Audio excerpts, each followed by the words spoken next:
My guest today is Frank Cheng. Frank is the co-founder and CEO of the Fonnie Magus game studio, creating some very interesting games, including Apeiron, which we will learn all about today.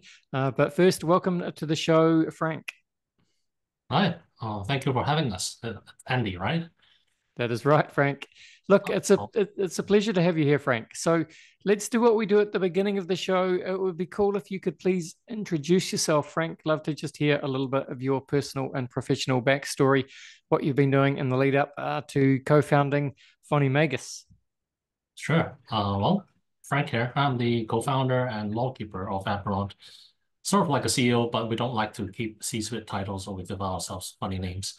As for my background, I grew up in Hong Kong, went to the States for college, and then I worked in Chicago for a little bit, working in management consulting, and then I came back to Hong Kong in 2009 to start working in a private equity fund for almost 8 years. And then around 2016, I started formulating my plan to pursue my childhood dream of creating my own perfect mobile game. Well, not mobile back then, but just my own game.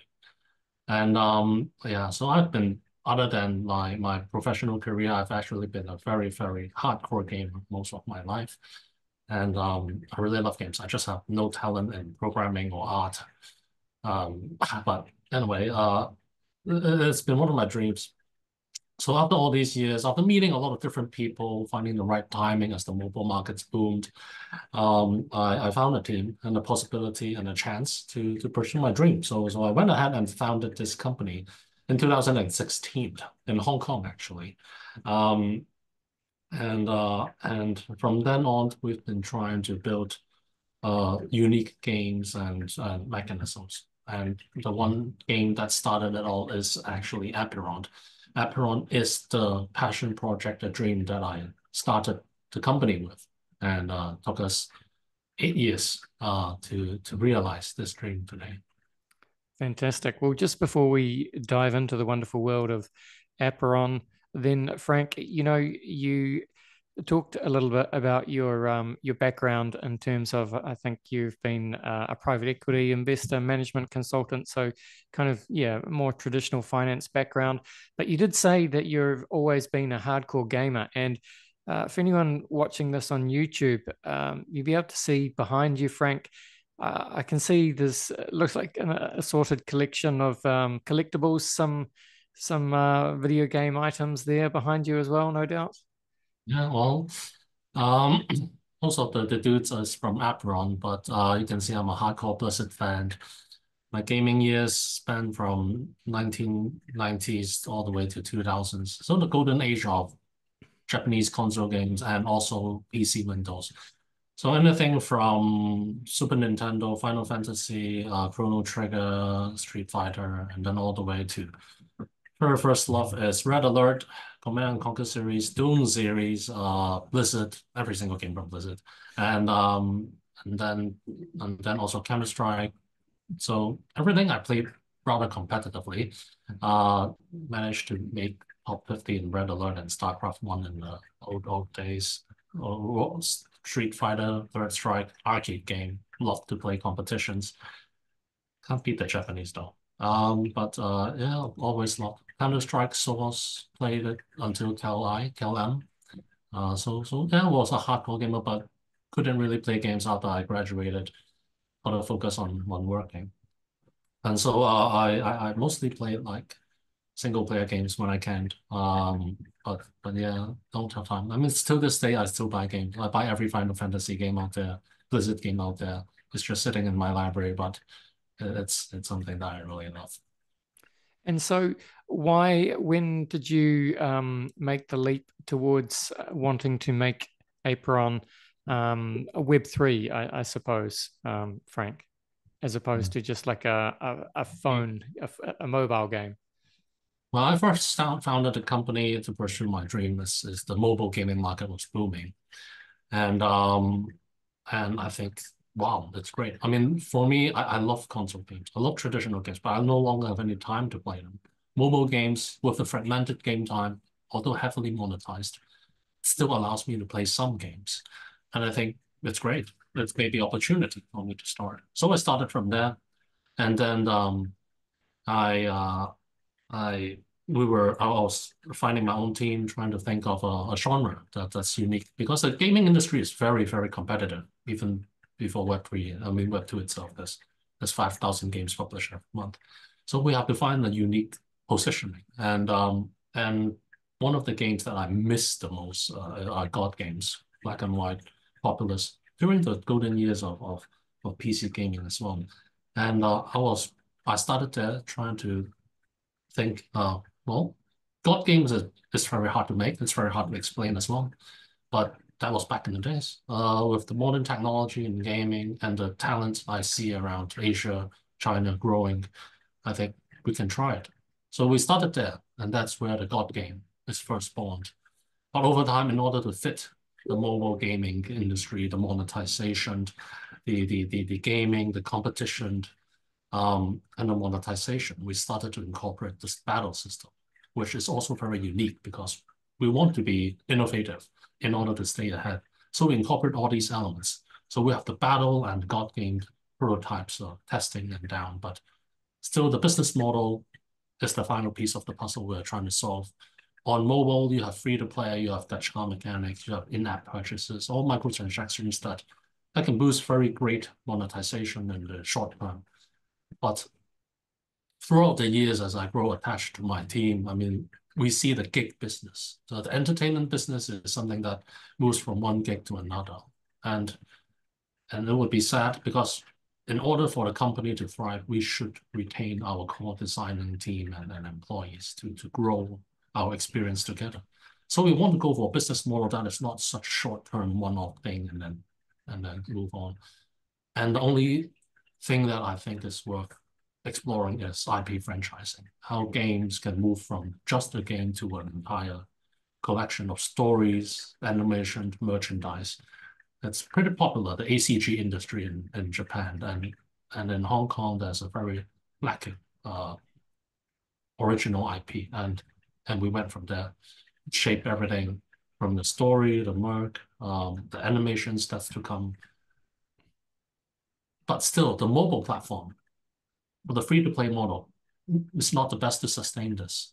And so we were always discovering new technology, new platforms for which we can try to publish the game and the IP itself and a more long-lasting perspective. And along came Axie. We were actually at the very end and we were about to give up. We were just, okay, let's just create a mobile game and let's see where we go from there.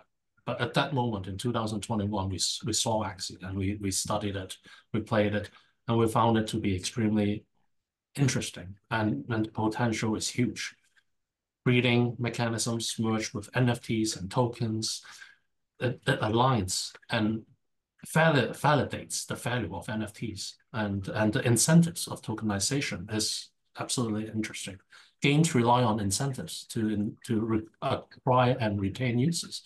Now blockchain and tokenization have that.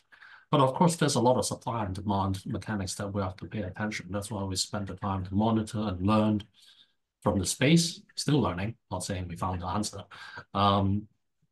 But that's when we discovered a new model that is powerful in monetization and developing loyalty, brand loyalty, and have far-reaching longevity potential. Of course, not just a single game. We still have to keep developing content and everything, but it provides a very good distribution network and a way with which we can go out there. So we redesigned Apeiron from a mobile game to a blockchain game, not just a blockchain game, but actually a blockchain franchise. And with the advent of new technology, we even incorporating AI into it now because I mean we're still an indie developer. In order for us to stay ahead, we have to incorporate and embrace new technology. That's why we try to do everything here. But yeah, things are finally piecing together after 3 years of production, and happy to meet the world. The token launch just went live yesterday. The beta testings, everything is playable, but the official mobile launch in full capacity will be our main focus next month and all the way until the end of this year. Sorry, I tend to babble. That's a really long answer. No, that was great. Thank you, Frank. Look, fascinating indeed, and interesting that you referenced Axie Infinity, and of course, it makes sense that anyone playing in the blockchain game space will have drawn some inspiration from Axie, which famously, yeah, was a huge hit back in 2021. Of course, it fell away off after that, and it turns out there were some problems with the Axie incentives. I'm sure there's been lessons learned there as well. How would you characterize I suppose, the kind of the state of Web3 or blockchain gaming at the moment in terms of what are you seeing in terms of user numbers, new people coming into the space, capital being deployed? Yeah, is it a good time for Web3 gaming, Frank? It's a very tough question because I'm a pessimist, and I tend to be a bit more careful around these. But I'd say it's still very early because if we compare numbers, let's say the number of Web3 games right now in beta or live, or maybe even in production, I'd say there's around 6,000 Web3 games right now in space. But in Web2, there's around 5 to 6,000 games published every month, and that number is increasing. The competition, the real competition out there is large, and the Web3 gaming population right now is still, I'd say, rather small. There's a lot of numbers, there's a lot of accounts that can be created, but the real organic users, although fervent, still is rather small compared to mainstream. But already, with such a small audience compared to Web2, the industry itself have proved a lot of potential. And right now, a lot of capital is incoming to help create these unique games on chain. The quality will only go higher. I think 2021, a lot of people think gaming is great. Axie presented a huge business model, actually, and potential for a lot of others to follow suit and develop their own. But development takes a long, long time. I learned that the really hard way. Been bootstrapping it for 6 years. But once developed, I mean, there's still a lot how we should merge token incentives and NFTs into a game. And also there's the problem of regulation, how we should work with Web2 traditional governments and governments to establish it. But it's very clear that the model is there, and a lot of people are interested and exploring. And I think right now, this year, the gaming space will fulfill the original dream that we had in 2021, when people were expecting games to come out with the tokens and NFTs with playable versions, well, not just trailers, not just prototypes, but real games out there that can actually bring more value than just earning. It's games' intrinsic value is entertainment. That is what every game should be delivering. With that, the games itself will find a way to balance economies. Many people say Axie is past the prime or anything, but Axie, if you still look into it, their tokenomics, they've been modifying, the SLP have been balancing. In fact, it's been rising as well. There are things, there are many ways with which blockchain game developers or developers in general can update and change. There are still possibilities everywhere, as long as they learn, as we all learn our lessons, and we keep pivoting and altering the tokenomics together with the community's consent, of course, and investors, so that we can find that solution. But in the meantime, it's also the developers' responsibility to keep content development periodically published, and so there's content and updates that everyone can play and experience. Sorry, you have to drive me back to the center of the conversation. Otherwise, I tend to detour very Yeah, no, far away. that's good, Frank. It's fascinating listening to you. Tell us then, you've talked about the tokenomics and how incentives are critical for a successful game, right? And so love to hear a little bit about how you think about this in terms of what you guys are doing with Apeiron and the incentives that you're trying to put into the game.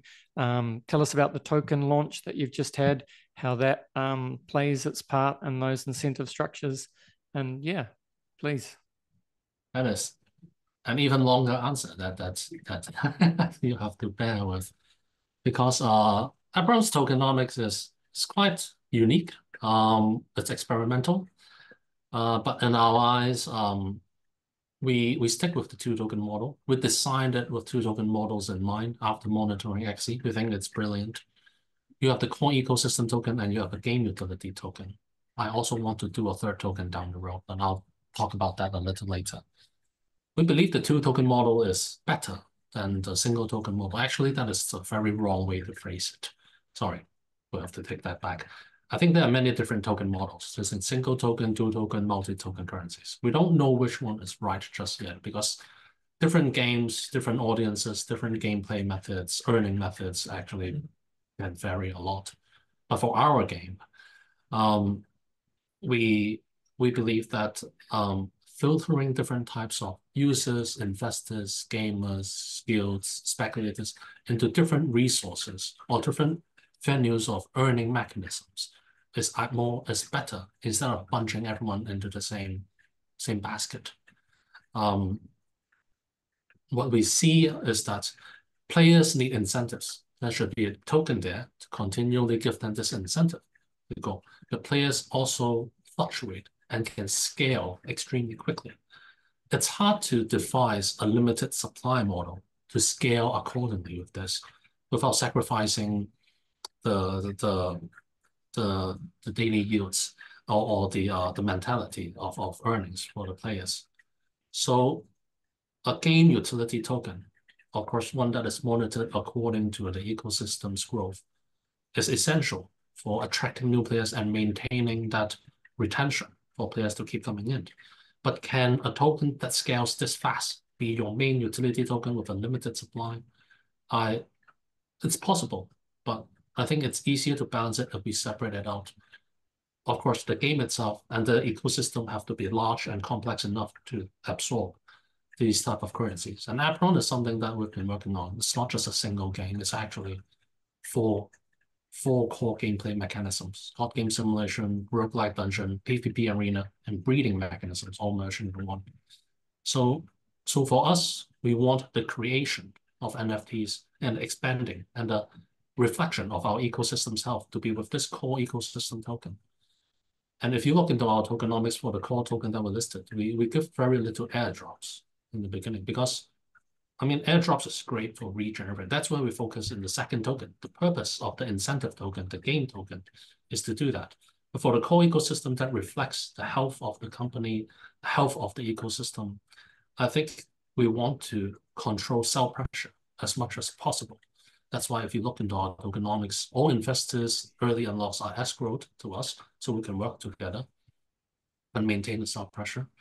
In terms of the airdrops, there will be, but it will be later in the seasons once we've managed to maintain the token recycle rate and learn a bit more ourselves. And so we can create a token momentum that can help the company grow and evaluate us.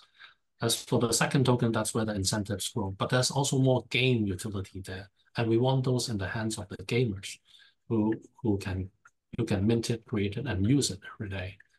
Different users, different types of tokens, so they don't have to all exactly bunch up on each other. I think in good times, single or dual token models doesn't really matter.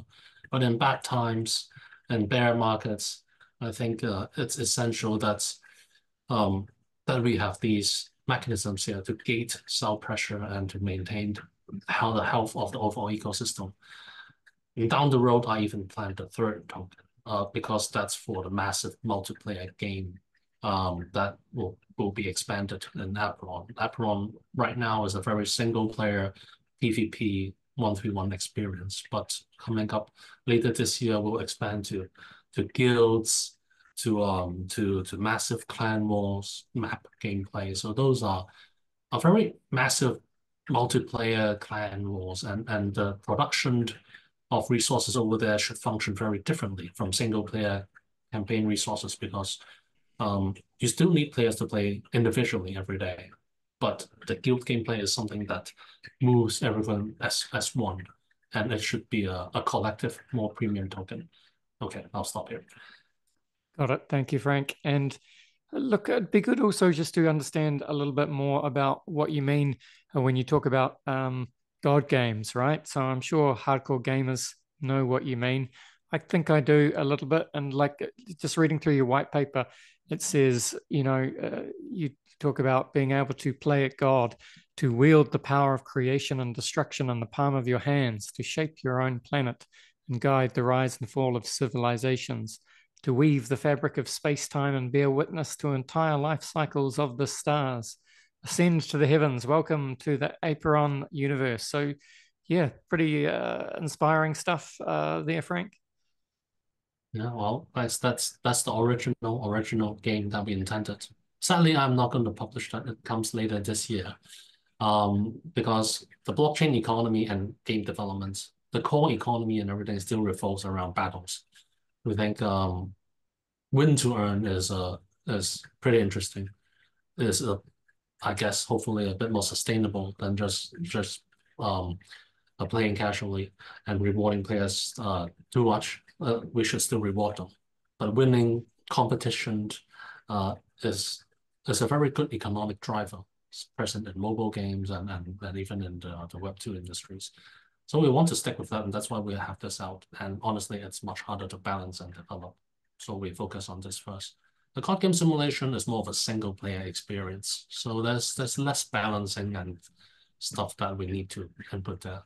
But rest assured, my dream is in the card game. The entire franchise series is the ability for one player to experience Goddard in a more fun and duty way, of course. We also delve into some darker territory as gods involve morality, but it will be very duty. We have a very silly tone around the space, but we want to present interesting choices and reflections on what playing a god would entail, and very eager to show you guys more later this year as we enter the official full launch, where we have the god game, the animations, and the unique scholar systems that we have that will be rolling out month by month. It will be quite a journey starting from this moment on. Awesome. And just as we start to finish off, Frank, what are the name Apeiron? Just give us the background there. Apeiron is Greek. It means infinite and boundless. Some of my hopes of what being a god would be like, and the potential and gameplay elements of Apeiron will become. Right now, well, it's a lot easier now. Back in the days before we have all the beta and the gaming, I'm trying to explain all this to many investors and gamers alike. They find it perplexing. But luckily, we have a really good team here that we've been working together for over 6 years, 7 years now, actually. And they have helped me present and create this vision that I have into a proper game and graphics and animation. And you guys have a much easier time trying to wrap this all around your head just by playing and experiencing the game first. Awesome. All right. Well, as we finish off then, Frank, for people that want to learn more, they want to get involved, track your progress, just tell people what they should do, where they should go to start playing the game and keep up to date with everything Apeiron. Well, Twitter and Epic Game Store. I would love to find more gamers in the space to experience our game first. Try the product first before investing. Apeiron is something very different compared to what you see out there in Web3 or Web2. So go for the fundamentals. Experience the game, see if it is something you like, and go to Twitter or our Discord community with a lot of people here to help explain everything to you, to learn if this is something that you want to be a part of, because it's going to be a long ride. a long, long ride over here. Our vesting, our team, our plans is probably one of the most crazily ambitious ones in the space. So make sure you're locked in and make sure you enjoy the gameplay and believe it in before considering coming in. But once you do, staying with Twitter, the Discord, and that will be the most updated information that you can find. Awesome. Thank you so much, Frank, for coming on the show. All the best, and bye for now. Thank you. All right, there you go. That was Frank from Apeiron. Very cool looking game, actually. Yeah. So link is in the show notes, so you can check it out for yourself. Get amongst it. Web3 gaming. It's going to be bigger than ever, bigger than last cycle, I reckon. So fascinating to hear from Frank. Thank you to Frank and his team for coming on the show. We reached the end of another show. Thanks for listening, team. This was the Crypto Conversation for Brave New Coin. Bye for now.